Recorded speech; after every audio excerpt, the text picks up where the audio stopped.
출애굽기 15장 19절로 27절까지의 말씀, 우리 다 같이 한 목소리로 합독하겠습니다. 바로의 말과 병거와 마병이 함께 바다에 들어가매 여호와께서 바닷물을 그들 위에 되돌려 흐르게 하셨으나 이스라엘 자손은 바다 가운데서 마른 땅으로 지나간지라. 아론의 누이 선지자 미리암이 손에 소고를 잡음에 모든 여인도 그를 따라 나오며 소고를 잡고 춤추니 미리암이 그들에게 화답하여 이르되 너희는 여호와를 찬송하라. 그는 높고 영화로우심이요 말과 그 탄 자를 바다에 던지셨음이로다 하였더라. 모세가 홍해에서 이스라엘을 인도하매 그들이 나와서 수르 광야로 들어가서 거기서 사흘 길을 걸었으나 물을 얻지 못하고 마라에 이르렀더니 그곳 물이 써서 마시지 못하겠으므로 그 이름을 마라라 하였더라. 백성이 모세에게 원망하여 이르되 우리가 무엇을 마실까 하매 모세가 여호와께 부르짖었더니 여호와께서 그에게 한 나무를 가리키시니 그가 물에 던지니 물이 달게 되었더라. 거기서 여호와께서 그들을 위하여 법도와 율례를 정하시고 그들을 시험하실세 이르시되 너희가 너희 하나님 나 여호와의 말을 들어 순종하고 내가 보기에 의를 행하며 그 계명에 귀를 기울이며 내 모든 규례를 지키면 내가 애굽 사람에게 내린 모든 질병 중 하나도 너희에게 내리지 아니하리니 나는 너희를 치료하는 여호와임이라. 그들이 엘림에 이르니 거기에 물샘 12과 종려나무 70그루가 있는지라. 거기서 그들이 그 물 곁에 장막을 치니라. 아멘. 모세의 노래에 이어 짧지만 미리암의 노래 우리 읽었고, 그 미리암의 노래 이후 마라와 엘림에 이르는 여정에 대해서 오늘 우리 읽었습니다. 여러분, 여기서 우리가 먼저 생각할 것이 무엇이겠습니까? 노래가 있습니다. 하나님께서 우리에게 하신 일, 하나님께서 이스라엘에게 하신 그 모든 기적이 하나님 아버지 앞에 노래가 되어서 하나님 앞에 영광 올려집니다. 여러분, 그렇습니다. 하나님을 만나면 노래가 남아요. 여러분, 저와 여러분의 인생에 그 하나님을 찬양하는 노래가 있기를 바랍니다. 하나님이 나와 어떻게 하셨는지, 하나님은 나에게 누구신지, 하나님을 만나고 하나님께 받은 은혜와 하나님이 저와 여러분들을 향하여 행하신 그 모든 일들로 인해서 저와 여러분의 인생이 하나님 앞에 올려지는 노래가 되기를 바랍니다.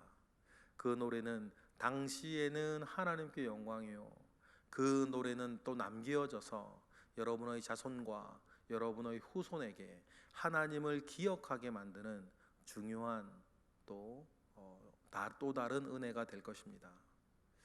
또 중요한 게 무엇입니까? 노래가 끝나면 그 이후엔 삶이 끝나는 게 아니라 노래가 끝나면 우리의 삶은 계속 이어진다는 거예요. 중요한 게 이거 아니겠습니까? 은혜 받은 직후 내 삶을 여러분 관리하는 건 매우 중요해요. 노래가 끝나면 그 뒤에 이어지는 삶에서 여러분, 우리는 어떻게 살아야 할 것인가? 그에 대한 귀한 가르침을 오늘 우리는 본문에서 얻을 수 있습니다. 출애굽기를 관통하는 중요한 이스라엘의 모습 하나 있지 않습니까? 끊임없이 불평하는 이스라엘이 있습니다. 이들은 하나님을 모르는 사람들이 아닙니다. 하나님을 경험하지 못한 사람들이 아닙니다. 하나님께 은혜를 받고 하나님과 그의 종 모세를 믿고 하나님께 노래했던 사람들입니다. 그런데 노래가 끝나고 그들에게 어떤 일이 주어지냐에 따라 그들은 좋아하기도 하고 때로는 불평하기도 하고 때로는 원망하기도 하고 때로는 회개하기도 합니다. 이런 것이 우리의 삶의 모습일지도 모르겠습니다만 우리가 다짐하고 각오해야 하는 것이 무엇입니까? 나에게 어떤 일이 주어지냐에 따라 기뻐하고 원망하고, 나에게 어떤 일이 주어지느냐에 따라 원망하고 감사하고 불평하고, 그렇다면 말입니다, 내 삶의 중심이 되는 것은 뭡니까? 내게 주어지는 일이겠네요. 나에게 어떤 일이 주어지냐에 따라, 나에게 어떤 일이 주어지지 않느냐에 따라 원망하기도 하고 불평하기도 하고 기뻐하기도 하고 감사하기도 하면, 내 중심에서 나를 이끄는 것은 내게 주어지는 일이겠네요. 누가 아니고요? 우리 하나님이 아니고, 우리 주 예수 그리스도가 아니고, 내게 주어지는 일이 나를 이끄는 중심이 되어서는 안 되지 않겠습니까? 우리가 입버릇처럼 말하는 것처럼 믿음의 주여 온전케 하시는 예수 그리스도만 바라보고 살기를 원하는 우리가, 지금 광야의 이스라엘 백성들처럼 쓴물 나오면 원망하고 단물 나오면 좋아하고, 그러면 그들의 삶을 주장하는 것은 무리네요. 그죠? 누가 아니고요? 하나님이 아니고. 다시 말씀드립니다만, 그 사람들은 하나님을 모르는 사람들이 아니고, 하나님의 은혜를 경험하지 않은 사람들이 아니고, 하나님의 능력을 만나보지 못한 사람들이 아닙니다. 그들은 노래했던 사람이었어요. 그러나 그들의 노래는 온데간데 없고, 내게 주어진 일 때문에 여러분 오락가락 한다면, 그러한 이스라엘 모습들을 보면서 오늘 우리는 우리를 보는 거죠. 나는 과연 믿음으로 사는가, 상황 따라 사는가? 나는 말씀 따라 사는가, 형편으로 따라 사는가? 믿음의 반석 위에 온전히 서 있는 저와 여러분 되시기를 바랍니다.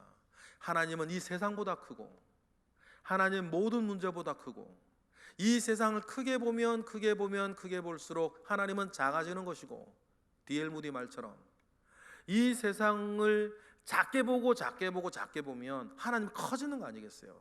하나님을 크게 보면 이 세상과 이 세상의 문제는 점점 작아지는 것이고, 이 세상과 이 세상의 문제를 크게 보면 하나님은 점점 작아지는 것이고,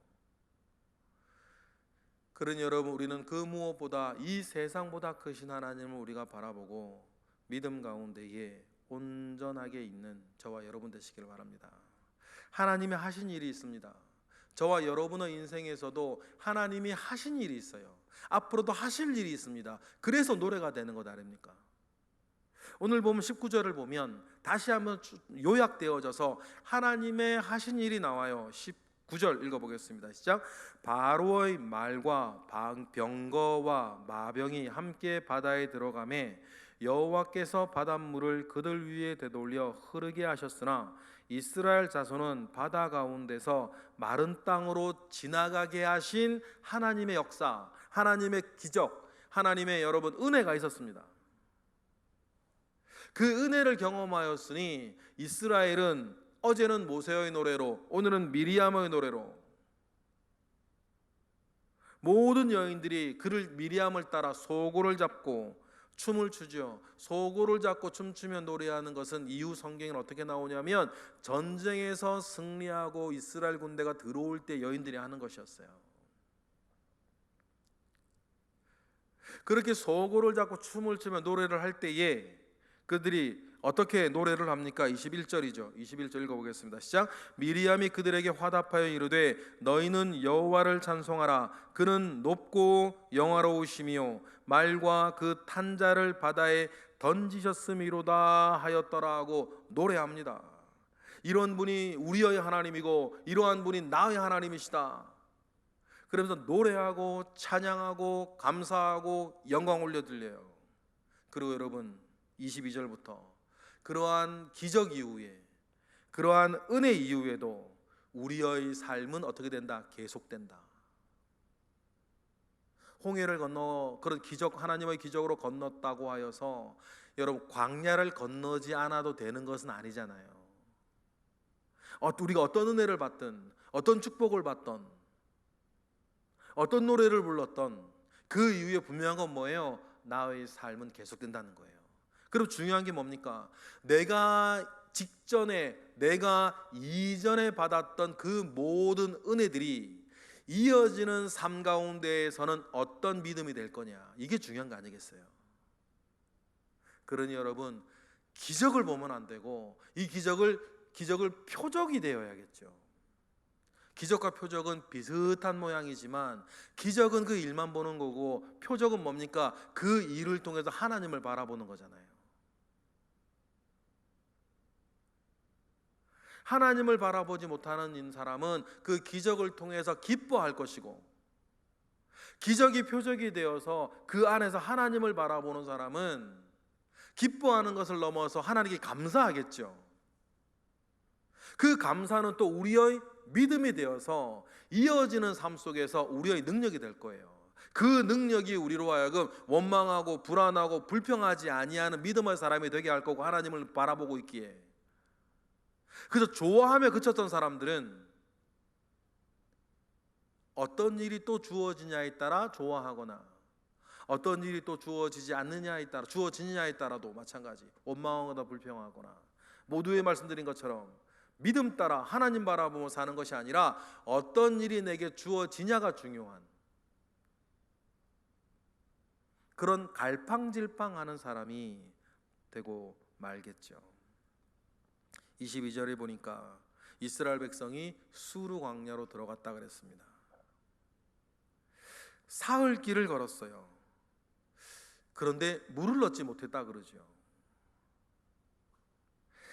아마 출애굽 이후에 광야를 걸으면서 물을 찾았을 겁니다. 물을 막 찾아 사흘 길을 걸어갔죠. 물을 찾아 사흘 길을 걸어갔는데 물을 발견했어요. 비로소 물을 드디어 찾았는데 그 물이 어떤 물이에요? 쓴 물이에요. 22절, 23절 읽어볼까요? 시작. 마라에 이르렀더니 그곳 물이 써서 마시지 못하겠음이로 그 이름을 마라라 하였더라. 그래 3일을 헤매다가 물을 겨우 발견을 했는데 그 물이 쓴 물이라, 그래서 마라라 이름을 붙일 정도로. 홍해를 건너 가나안 땅 그 남단으로 가다 보면 물이 좋지 않은 지역들이 지금도 있대요. 물이 되게 짜고 물에서 지독한 쇠 냄새가 나는 그런 지역이 아직 있다 그러죠. 아마 200만 명 이상 되는 사람이 사흘 길을 걸어갔다라 그러면 한 70km 정도 움직였을 거라고, 보통 걷는 속도가 있으니까. 근데 공교롭게 이제 홍해를 건너서 반경 70km 정도 되어지면 특별하게 물이 짜고 쇠 냄새가 심하게 나는 한 지역이 있다 그럽니다. 지금도 아마 그 중동 지역에서 제일 물이 안 좋은 지역이라고 알려져 있는 그런 지역이 있죠. 그러니 인간적으로는 우리가 이해가 되죠. 그렇게 사흘 길을 걸어서 물을 만났는데 물이 먹지 못할 물이니 24절처럼 모세에게 원망하는 거죠. 여러분 24절 읽어보겠습니다. 백성이 모세에게 원망하여 이르되 우리가 무엇을 마실까 하매, 그래서 원망을 해요. 여러분 이 원망하는 이스라엘을 보면서 우리가 기억해야 될 것이 있습니다. 내가 과거에 받았던 은혜, 내가 이전에 내가 감사했던 그 모든 것들은 여러분 내가 오늘 살아갈 때에 내 믿음의 근거가 돼야죠. 늘 말씀드리는 것처럼 오늘까지 나를 살게 한 하나님께서 오늘 내일도 나를 살게 하신다. 오늘까지 나를 책임지신 하나님께서 앞으로도 나를 책임지실 것이라고 하는 여러분 그 믿음 가운데 우리가 서 있기를 원합니다. 하나님께서 이런 상황을 왜 몰랐겠어요? 하나님께서 왜 이런 상황을 몰랐겠습니까? 그래서 25절에 보니까 이 모든 것들은 또 뭡니까? 하나님께서 이스라엘을 단련시켜 나아가고 연단시켜 나아가기 위해 하나님이 시험하시는 것이었다 이야기를 하고, 하나님이 또 이스라엘에게 은혜를 베푸시죠. 25절입니다. 시작. 모세가 여호와께 부르짖었더니 여호와께서 그에게 한 나무를 가리키시니 그가 물에 던지니 물이 달게 되었더라. 거기서 여호와께서 그들을 위하여 법도와 율례를 정하시고 그들을 시험하실세. 그래서 여러분, 첫 번째 하나님께서 어떤 내용이었는지는 우리는 잘 알 수 없지만 마라에서 율례와 법도를 정하여서 그들을 시험하십니다. 그리고는 26절처럼 약속하시죠. 26절 읽어보겠습니다. 시작. 이르시되 너희가 너희 하나님 나 여호와의 말을 들어 순종하고 내가 보기에 의를 행하며 내 계명에 귀를 기울이며 내 모든 규례를 지키면 내가 애굽 사람에게 내린 모든 질병 중 하나도 너희에게 내리지 아니하리니 나는 너희를 치료하는 여호와임이라. 마치 마라의 쓴물 같은 이스라엘 사람들에게 하나님은 율법을 주셔서 너희들을 달게 만들겠다. 그 어떤 표징처럼 유대 전통은 그래서 하나님께서 지시하신 이 나무를 율법으로 풍류적으로 해석을 하죠. 이 나무를 하나님이 지목하신 나무를 쓴물, 마라의 쓴물에 넣었더니 그 물이 달게 먹을 수 있는 물로 변한 것처럼 이 쓴물 같은 이 이스라엘에게 율법 나무처럼 이게 주어지면 그 율법 안에서 이스라엘은 새로워지는 것이다. 그래서 하나님은 이 마라의 쓴물을 달게 고치신 것처럼 이제 이스라엘을 하나님의 나라에 합당한 하나님의 백성으로 고쳐 나아가실 치료하는 여호와이시라는 사실들을 이스라엘에게 알려주시는 것이다 라는 것을 우리 읽었습니다. 이러한 말씀을 보면서 여러분, 우리도 살다 보면 마라의 쓴물 같은 사건을 만나거나 마라의 쓴물 같은 시간을 우리는 들어갈 때가 있습니다. 그때에 여러분, 우리는 붙잡고 살아가야 할 하나님이 있지 않습니까? 이 모든 것을 치료하시는 하나님. 그 치료하시는 하나님 우리가 알고 믿기에 그 안에서 우리가 가지고 있어야 할 삶의 태도, 어떤 지경에 있다 하더라도 믿음의 주여 온전케 하시는 예수 그리스도를 바라보고 하나님의 율법과 계명과 율례를 지키며 내 삶을 지켜 나아가는 것이 중요합니다. 그러면 여태까지 우리가 그리해 왔던 것처럼 우리의 인생엔 마라의 쓴물 같은 것만 있는 것이 아니고 그러한 환난과 그러한 어려움들을 믿음 가지고 잘 이겨 나아가면 우리를 치료하시는 하나님을 만나 우리가 치료될 뿐만 아니라 무엇도 만난다? 엘림 같은 것도 만난다. 살다 보면 27절이죠. 다 같이 읽어보겠습니다. 시작. 그들이 엘림에 이르니 거기에 물샘 12과 종려나무 70그루가 있는지라. 거기서 그들이 그물 곁에 장막을 치니라. 그러니 여러분, 우리의 삶을 마라와 엘림 사이에 어느 지점에 지금 우리의 삶이 있지 않겠습니까? 어려울 때는 어려울 때 만나야 할 하나님이 있고, 좋을 때는 좋을 때 만나는 하나님이 있고, 어려울 때는 어려울 때 받는 은혜가 있고, 좋을 때는 좋을 때 받는 은혜가 있지 않습니까? 그래서 뭡니까? 때를 따라 돕는 은혜. 중요한 것은 뭡니까? 하나님께서 저와 여러분을 너무나 잘 아시기에 마라에만 계속 두는 것도 아니고 엘림에만 계속 두는 것도 아니고 어떤 노래가 우리에게 있었든지 간에 우리의 삶은 계속되어야 하니 마라를 지날 때는 마라에서의 믿음이 있어야 되고 또 그러다 엘림을 만나면 엘림에서의 믿음이 있는 것이고 엘림이 아무리 좋다고 엘림에 눌러 앉겠습니까? 우리가 가야 할 길이 있는데 그 모든 일들이 하나하나 지나갈 때마다 중요한 건 뭐예요? 내게 주어지는 일이 아니라 내가 만나는 일이 아니라 믿음의 주에 온전케 하시는 예수 그리스도만을 바라보며 살겠다라고 하는 그 믿음의 중심이 점점 우리 가운데에 큰 기둥이 되어서 우리가 다른 것으로 사는 것이 아니라 하나님으로 살아가는 저와 여러분이 되시기를 바랍니다. 오늘 본문을 마무리하면서 이스라엘이 처음 만난 하나님은 홍해 이후에 그들의 이어져야 할 삶 가운데에서 이스라엘이 처음 만난 하나님은 치료하는 하나님이셨다. 그래서 마라의 쓴물을 고치시는 하나님을 우리가 보면서 이스라엘도 하나님은 고치실 것이고 그 하나님은 여전히 살아있으셔서 저와 여러분을 고치시고 우리의 삶을 고치시는 하나님은 치료하는 하나님이시다. 우리 가운데 어떤 치료가 필요한지 저마다 상황은 다르지만 그것이 마음인지 육신인지 삶인지 영혼인지 믿음인지 뭔지 우리는 사람마다 정황은 다르다 할지라도 우리가 꼭 기억해야 될 하나님은 뭡니까? 하나님은 치료하시는 분이시다. 그리고 여러분, 하나님 어떤 분이십니까? 이스라엘의 부르짖음과 모세의 부르짖음을 들어주시는 하나님이시다. 우리를 결코 이 땅 가운데 고아처럼 내버려 두지 아니하고 우리가 기도하면 그 기도를 들으시고 가장 좋을 때에 가장 좋은 것으로 응답하시는 우리 하나님 아버지를 우리는 기억을 하는 것입니다.